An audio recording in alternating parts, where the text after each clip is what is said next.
नमस्कार, मारुति एक्सप्रेस में आपका स्वागत है। मैं आयुषी। आइए नजर डालते हैं आज की खबरों पर। चुनाव से पहले सत्ता पक्ष और विपक्ष में आरोप प्रत्यारोप का दौर तेज हो गया। कांग्रेस के मुख्य प्रवक्ता रणदीप सूरज ने पेट्रोल डीजल की कीमतों में बढ़ोतरी को लेकर मोदी सरकार पर निशाना साधा। उन्होंने ट्वीट कर कहा कि प्रधानमंत्री ने पेट्रोलियम उत्पादकों के मूल्यों में कटौती के नाम पर जनता को ठगने का काम किया। वहीं प्रदेश सरकार पर भी घोटाले के कई आरोप लगाए।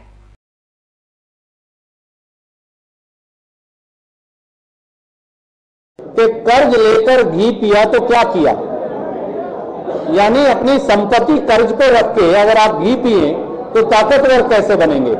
शिवराज सिंह चौहान जी ने यही किया, सरकार की संपत्ति को गिरवी रखते कर्ज लेकर और एक कर्ज के अंधे कुएं में मध्य प्रदेश को झोंक दिया। पर हम पर विश्वास रखिए, हमने हमेशा आर्थिक प्रबुद्धता, आर्थिक तौर से हम इस प्रकार से मैनेजमेंट करेंगे कि रिसोर्सेज ऐड होंगी, बगैर जनता पर बोझ डाले नया निवेश आएगा और उस निवेश से जो सरकार को टैक्सेस आएंगे उसके आधार पर हम इस कर्ज की भरपाई भी करेंगे और जनता को राहत भी पहुंचाएंगे।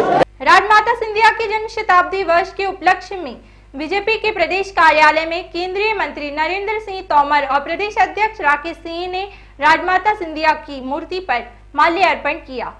वहीं केंद्रीय मंत्री नरेंद्र सिंह तोमर ने कहा कि राजमाता से लोक माता बनने तक का सफर राजमाता ने बखूबी निभाया है। वहीं आचार संहिता लगने के बाद टिकट दावेदारों की लंबी फौज अब प्रदेश कार्यालय में जुटने लगी। भाजपा प्रदेश कार्यालय में राजगढ़ सीटों से उम्मीदवारों के साथ सैकड़ों कार्यकर्ता टिकट मांगने के लिए आए।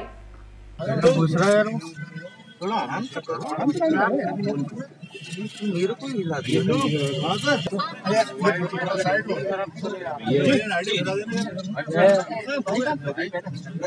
कितने लोगों का राजमाता जी अमर रहे, राजमाता जी अमर रहे। भारतीय जनता पार्टी जिंदाबाद, भारतीय जनता पार्टी जिंदाबाद, भारतीय जनता पार्टी जिंदाबाद। भारत माता की। स्वर्गीय राजमाता विजयराजे सिंधिया जी का जन्म शताब्दी वर्ष आरंभ हो रहा है। केंद्र सरकार, राज्य सरकार और भारतीय जनता पार्टी तीनों ने निर्णय किया है कि इस वर्ष अनेकानेक कार्यक्रमों की आयोजना होगी, जिस आयोजन के माध्यम से राजमाता विजयराजे सिंधिया के जीवन पद्धति को आम लोगों तक पहुंचाने का प्रयत्न किया जाएगा। राजमाता विजयराजे सिंधिया एक वैभवशाली परिवार की सदस्य थी, लेकिन उन्होंने सारे वैभव को छोड़कर पीड़ित मानवता की सेवा, उसके लिए संघर्ष और संघर्ष करने के लिए प्रतिपक्ष का रास्ता अपनाया। यह निश्चित रूप से उनके जीवन का महत्वपूर्ण पहलू है कि भारतीय जनता पार्टी जीतने वाले आदर्श कार्यकर्ता को ही अपना उम्मीदवार घोषित करेगी। सबके बावजूद शक्ति प्रदर्शन रोज हो रहे हैं यहाँ पे, क्या है? ये शक्ति प्रदर्शन नहीं है। भारतीय जनता पार्टी, हम ऐसा मानते हैं, इस मामले में हम गौरवान्वित भी होते हैं कि भारतीय जनता पार्टी में प्रत्येक विधानसभा में एक ही कद के कई कार्यकर्ता हमारे पास में है और ये हमारी पूंजी भी है।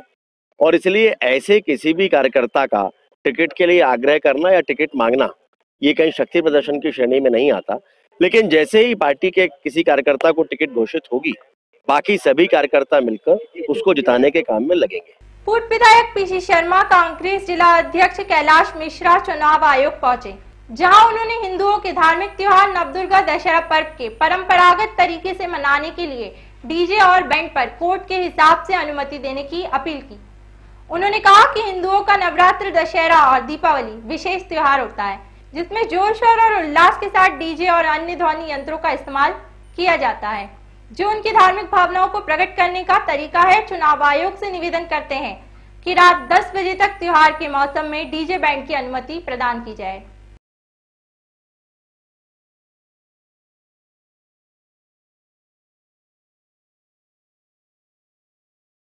हिंदू धर्म को मानने वाले भोपाल या प्रदेश के, देश के सभी लोग, नवरात्रि का हमारे यहाँ एक बहुत बड़ा पर्व होता है। 9 दिन तक हम माता जी की आस्था करते हैं। वहीं हमारे भोपाल शहर में, पूरे शहर में लगभग 1000 झांकी लगाई जाती हैं और उसमें माता जी विराजमान होती है। हम उनका पूजा पाठ करते हैं। नवरात्रि होती है, अष्टमी होती है और दशहरा होता है और बड़ी बड़ी झांकियाँ लगाई जाती है। लोगों की एक साल से तैयारी रहती है। बड़े बड़े प्रदर्शन झांकियों के होते हैं और चल समारोह होता है और बहुत बड़ी बड़ी चुनरी यात्रा भी निकाली जाती है। और ख़ास तौर मैं कहना चाहूँगा कि जो डीजे से लोग जुड़े हुए हैं या माइक से जो लोग जुड़े हुए हैं, उनका साल में एक बार यही एक धंधा होता है, बिजनेस होता है, उनको कहीं ना कहीं नुकसान होने वाला है। जिला प्रशासन और पुलिस प्रशासन की तरफ से ये कहा गया कि हम डीजे को और जो भी भजन संध्या या नवरात्रि के जो भी आयोजन होंगे उसको हम परमिशन नहीं देंगे। ये कहीं ना कहीं सरासर गलत है। हम चुनाव आयोग से अपनी फरियाद लेके आए हैं। हमें आशा है कि वो हमें इसकी अनुमति पूरे भोपाल शहर के लिए देंगे। वहीं हमारे भजन भी हो सकते हैं, जगराते भी हो सकते हैं और नवमी और अष्टमी और दशहरा का हम पर्व धूमधाम से मना सकते हैं। और जो डीजे वाले हमारे हैं उनका भी कहीं ना कहीं रोटी रोजी से काम जुड़ा। 9 दुर्गा का त्योहार चल रहा है। 9 दिन तक एक धूमधाम से दुर्गा जी की स्थापना की जाती है। फिर दशहरा आता है, इसमें जागरण होते हैं, इसमें चुनरी यात्रा होती है और हिंदुओं के इस त्योहार पे पूरी तरह से ये लगा रखा है कि डीजे नहीं चलेंगे, ध्वनि विस्तारक यंत्र नहीं चलेंगे, कोई धूमधाम नहीं होगी। तो कैसे हुआ? ये तो जो परंपरागत रीति रिवाज से ये त्योहार मनाया जाता है, जो साल में एक बार आता है और 10 बजे झांकी बंद हो जाएगी। झांकियाँ लगती बड़ी बड़ी, उसका मूवमेंट होता है, उसमें बहुत से सीन होते हैं, धार्मिक आस्थाओं से सब जुड़ा हुआ मामला है। उस पे जो रोक लगाई है और एसडीएम कलेक्टर चुनाव आचार संहिता के नाम पे कोई परमिशन नहीं दे रहे हैं, ये सरासर गलत है। इसलिए हम चुनाव आयोग के पास आए कि जिस विधि और परंपरा रीति रिवाज से चाहे वो बैंड बजे, उसमें ढोल धमाके बजें, चाहे डीजे चले, ये सब की परमिशन दी जाना चाहिए।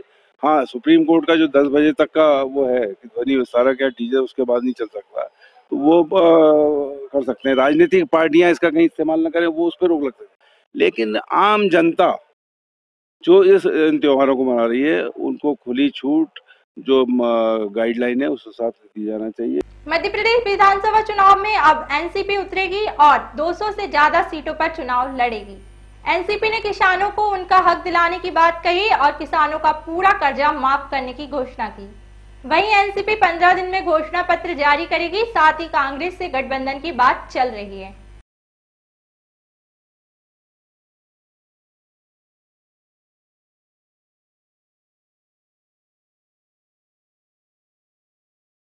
हमारी ज़्यादा से ज़्यादा सीटों पे चुनाव लड़ने की अपेक्षा है। जो हमारे जिला अध्यक्ष हैं, अभी जिनसे मैंने बात की है, उनके पास अपने अपने जिलाओं में हमारे उम्मीदवारों के नाम है, उम्मीदवारों की सूचियां हमारे पास आई हैं। और दूसरी बात है कि जो हमारी इन सांप्रदायिक पार्टियों से बातें चल रही हैं, उसके बाद जो हमारा जो दिल्ली के नेता श्री प्रफुल्ल पटेल जी, श्री पवार साहब नक्की करेंगे, उस हिसाब से हम आगे की रणनीति तय करेंगे। और आज की तारीख में हमारे पास जो संगठन है वो 200 सीटें ऊपर लड़ने के लिए हमारी तैयारियां हैं। और जो हमारी पहली प्राथमिकता होगी जीतने के बाद, वो किसान होगी। जो किसानों के ऊपर लाठियां चल रही हैं या गोलियां चल रही हैं, उन लोगों को सजा दिलाएंगे हम। और किसानों का जो कर्ज है वो माफ़ी कराएंगे और किसानों को लाइट और बिजली सस्ते दामों में मिले, वो हमारी प्राथमिकता होगी। और युवाओं को, जो युवा अपनी पढ़ाई के लिए लोन लेता है, उस लोन को भरते भरते ही उसकी आधी जिंदगी निकल जाती है, तो उन युवाओं को हम जो सब्सिडी के द्वारा उनकी जो वो है एजुकेशन जो लोन है उसको माफ कराएंगे। विदिशा के गंज बसोदा कांग्रेस विधायक निशंक सेन ने 10 ग्रामों का जनसंपर्क किया और लोगों की समस्या का निराकरण करने का भरोसा दिलाया। कांग्रेस के विधायक निशंक सेन का कहना है कि अगर कांग्रेस सरकार बनती है तो किसानों के मुद्दे का सबसे पहले निराकरण किया जाएगा। सरकार ने कोशिश तो बहुत की कि विपक्ष के विधायकों के काम ना कराए जाएं। प्रदेश के मुख्यमंत्री जी ने और तमाम मंत्रियों ने कोशिश की, मगर हमें फख्र कांग्रेस के कार्यकर्ताओं पर कि उनकी मेहनत से जगह जगह जब हमने धरने प्रदर्शन आंदोलन किए और सदन के अंदर मध्य प्रदेश विधानसभा के 5 सदस्यों में एक इस क्षेत्र की जनता का प्रतिनिधि होने के नाते ये गौरव भी मुझे प्राप्त है कि 600 से अधिक प्रश्न लगाकर सरकार को मजबूर किया, सड़क के अंदर, सड़क के बाहर और सदन के अंदर। उस वजह से हमें थोड़ी बहुत वो तकलीफें हुई जहाँ पर मुख्यमंत्री का अनुमोदन जरूरी है, जहाँ पर विभागीय मंत्री का अनुमोदन जरूरी है, वहाँ पर कुछ मामलों में हमें तकलीफ हुई और अब वो तकलीफ भी 28 नवंबर को खत्म होने वाली है। सरकार बनने के बाद आपकी कोई जनहित योजना? सरकार बनने के बाद गंज बासुदा विधानसभा क्षेत्र का एक भी गांव सिंचाई के पानी से और बिजली से वंचित नहीं रहेगा। मेरी पहली प्राथमिकता किसान है, क्योंकि जब तक किसान उन्नत नहीं होगा उसके बच्चे नहीं पड़ेंगे। आज जरूरत इस बात की है कि किसान को हम उसकी लागत मूल्य को कम कैसे करें, उसकी उपज का अधिक मूल्य कैसे दिलाएं। यदि हमने उसकी लागत मूल्य कम करके उसकी उपज का उचित मूल्य नहीं दिला पाया तो ये किसान के बच्चे पढ़ेंगे नहीं। आज जरूरत है नौजवान को काम की।